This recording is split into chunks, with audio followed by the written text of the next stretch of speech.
మరికొద్ది రోజులలో వృషభ రాశి వారికి ఏలినాటి శని స్టార్ట్ అవుతుంది. నిజంగా ఏలినాటి శని స్టార్ట్ అవుతుందని చెప్పేసి దీన్ని టేక్ ఇట్ ఈజ్‌గా కొట్టిపడేయకండి.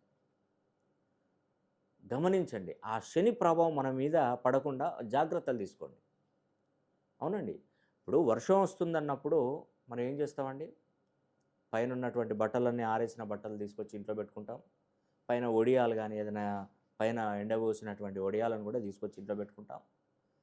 కొంచెం వర్షం వస్తుంది అంటే మన ప్రయాణాలు ఆఫ్ చేసుకుంటాం. రావాల్సి ఉంటే తొందరగానే ముందుకొచ్చే ఇంటికి తొందరగానే వచ్చే ప్రయత్నం చేస్తాం. ఇలా మనకు ఈ సమస్య ఉందని తెలిసినప్పుడు ఏం చేస్తామంటే కొంచెం మనం అలర్ట్ అవుతాం. అయితే దాని నుండి మనం బయటపడిపోతాం. కాబట్టి నేను అనేదేంటంటే ఏలినాటి శని నడుస్తున్నప్పుడు చాలా వరకు నష్టాలు జరుగుతాయి. ఉద్యోగంలో నష్టం జరుగుతుంది. వ్యాపారంలో నష్టం జరుగుతుంది. ఆర్థికంగా వెనకబడిపోతారు. అప్పుల బాధలో కూరుకుపోతారు. పనులు పూర్తి కావు. పెండింగ్‌లో పడిపోతాయి. మనం కష్టపడితే ఎదుటివాడికి లాభం వస్తుంది. మనం ఎంత కష్టపడి పని చేసినా ఒక్క అడుగు తీసి ముందుకు వేయలేని పరిస్థితి వస్తది. ఎందుకంటే మానవ జీవితంలో శనిదే ప్రథమ పాత్ర. ప్రధానమైనటువంటి పాత్ర అంటే శని.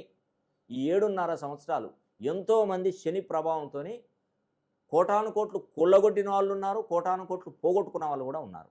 అంటే మనం ఇచ్చేటువంటి ఆలోచన విధానము, మనం చేసేటువంటి సేవ, మనం చేసేటువంటి పనులను బట్టే శని మనకు అనుగ్రహం, దురదృష్టం, అదృష్టం అనేది కూడా మనకు కలిగిస్తుంది. అలా అని చెప్పేసి మనం భయపడవలసిన అవసరం లేదు. అందుకే నేను చెప్పేది ఏంటంటే వృషభ రాశి వారు ప్రపంచంలో మీరు ఎక్కడున్నా ఒక్కసారి నన్ను సంప్రదించే ప్రయత్నం చేయండి.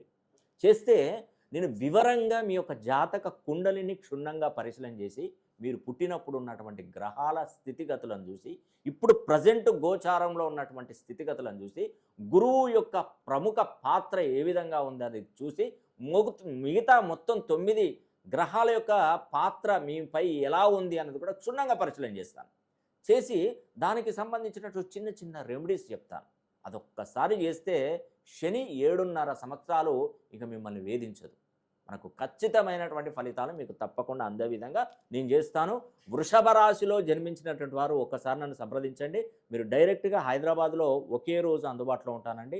నేను భారతదేశంలో ఉన్నటువంటి ప్రముఖ పుణ్యక్షేత్రాలు నేను ట్రావెల్ చేయబోతున్నాను, జర్నీ చేస్తున్నాను.